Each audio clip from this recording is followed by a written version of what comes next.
shit, it looks like he's on fire.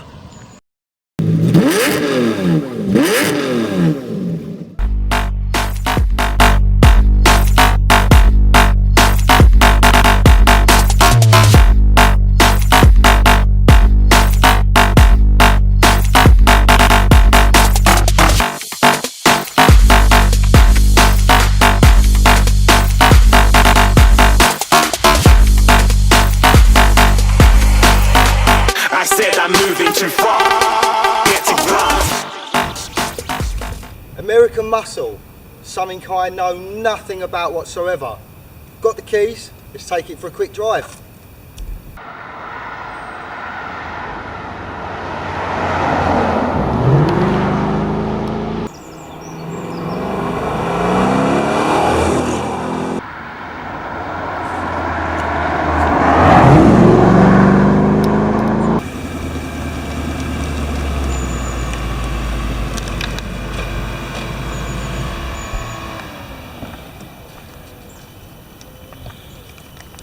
So it's completely different to what I expected. I got an impression that it was going to be a really heavy car. You can really feel how heavy it is when you're driving the car. It is really enjoyable, but would I want this all year round? Probably not. But that's the great thing about this car. This comes from a hire company. You can have this car for one day a year, a couple of occasions a year. It's such a great opportunity to be able to take a car like this out and not have to take it home with me.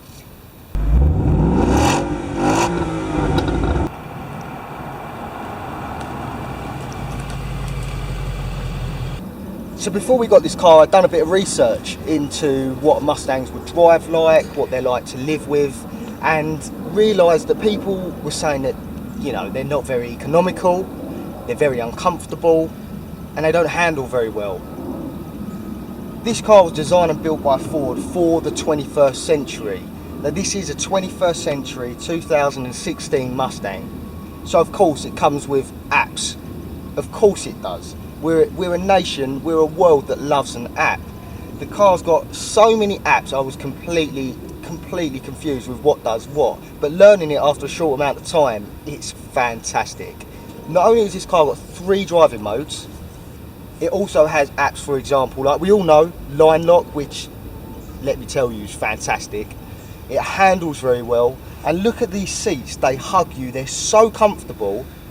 So when you're going around them B roads and you know you're going a little bit fast, it really does handle well, especially for a car with a big front engine V8. Ford have done very well with this car.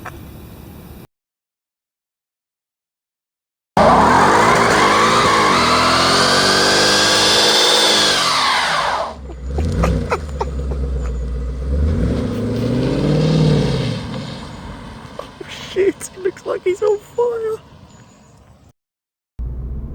So we've been driving it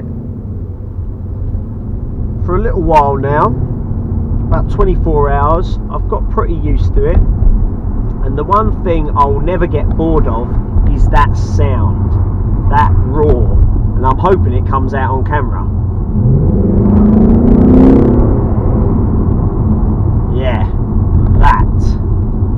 I guarantee it didn't do it justice. That roar and the look of it are the reasons alone why you buy one of these cars. It does 0 to 60 in 4.8 seconds. Now we were driving another Ford the other week, the Focus RS Mark III.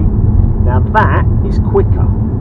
Now considering this has got a V8 5 litre engine under the hood, I don't know. I feel like it should have more brake horsepower than it's got, and dare I say it, it should effortlessly go fast. You should feel like you climb up to the maximum speed limit of 70 pretty quick, but I feel like it works quite hard to get there. Now let's talk comparisons. We know everyone likes to compare a car to another one. I'm sorry to disappoint, but this is unique in today's UK market. Unless you have an import from the USA, a Dodge, a Camaro or a Corvette, you won't have anything like this to rival you. Now that's a good thing. If you choose to spend 30 to 35k on one of these, you won't have another manufacturer's equivalent pull up next to you at the lights. So for those that know me, they'll know how opinionated I am about this car. Not exactly just about this car, but about this car in the UK. There's a right-hand drive. Quite specific about that. If you've imported one, or you're sitting on that side, I'm all for it. Because that's rare. You remember where you saw one of them. Down this road, it's only a mile long,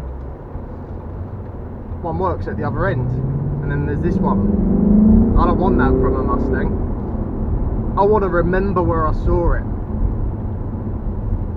This isn't a forgettable car. It's not.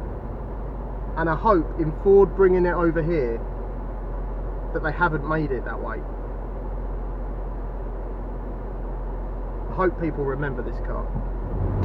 I'm worried that the longer this car's out, the less of a head turner it will be. There's a couple of things in here in the cockpit that I think, you know, maybe should be changed. The infotainment system for a start. We could pull up at the lights down here next to a Ford S-Max and it's got the same system. I don't like that. I want a system in here with big dials and you have to tune into some country music. Bit of Dolly Parton, something like that. That's a joke.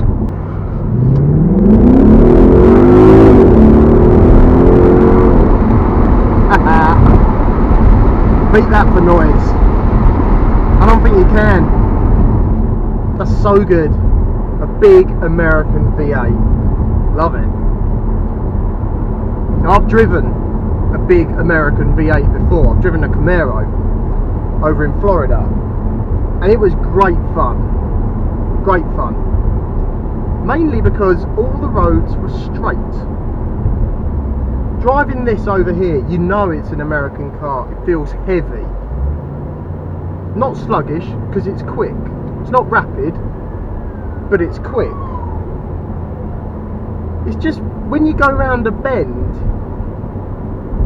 you know that there's a potential for it to just step out.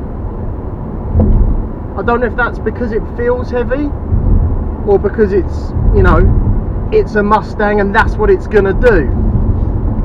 It's an American car and you know that's what it's gonna do. It's what they're famous for. It's why they built straight roads. Nothing to do with quickest point A to B. It's because their cars can't go around corners. So now I'm sat here in a Mustang, right-hand drive, the wrong side. Gonna be made to eat my words here, I think.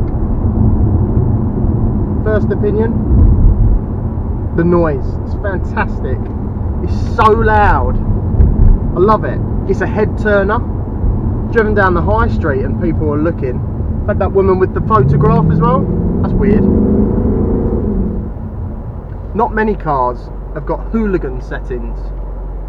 Launch control, sure, that's in a couple of cars, but line lock? Nah, that's rare. That's pretty special. It's little things like that that make this car, I don't know, like unique, make it more appealing. I like it.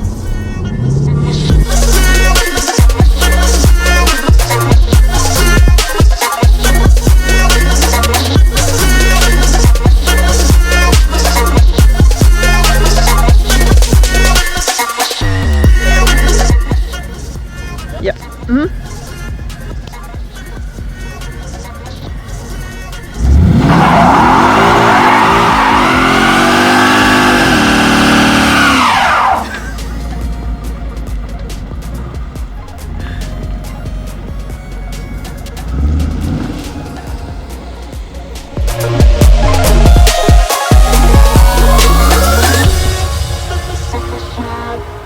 Let